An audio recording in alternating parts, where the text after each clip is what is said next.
While at the bottom of your screen, there are flashes. VIP Industries, promoters looking to sell stake in the company. They're in talks. What we understand from our sources is that leading private equity investors, including multiples PE, are likely in the race.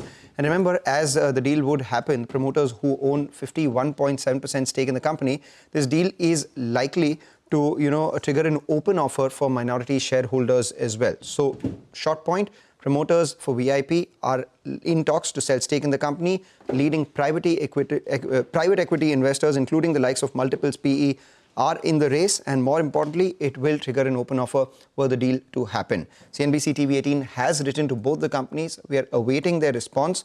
Remember, promoters in the past have alluded to exploring stake sale due to lack of succession at the promoter's end itself. And that's reflected in the share price as well. The fact that there is a deal brewing is, telling in the share price, because despite weak numbers over the last 3 months or so, the stock has recovered 75% from its 52-week low. But over the last few years, if you look at it, the highs that it hit in 2021-22, it's still down about 36% from those levels. And it has been losing market share. It's been losing market share from an investor standpoint and the marketplace as well. If you look at the last 5 years, VIP's shares have rallied about 82%, and this includes the COVID lows. From there, you have someone like a Safari, which was much smaller, has rallied all the way up to 1100%. So that's the underperformance that we've seen in VIP's share price as well.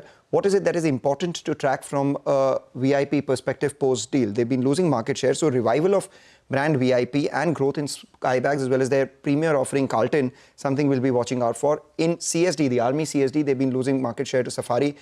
Can they grow there and in general trade along with e-commerce channels? And in e-commerce channels itself, you have these newer brands, the likes of Mokobara, you have Uppercase and other newer players who've flooded this space, which was ripe for disruption. The disruption has happened, unfortunately not led by VIP Industries. So the new buyer, whoever that is, will have to take note of all of these things. The stock has seen a bit of a spike, but remember, is already rallied about 75% from its 52-week low. A deal likely soon. Okay, all right, Mangnam, thanks very much for that. Interesting to know who actually will buy VIP. If it's a private equity firm, what kind of strategy will they adopt in order to change that kind of losing market share that you did allude to?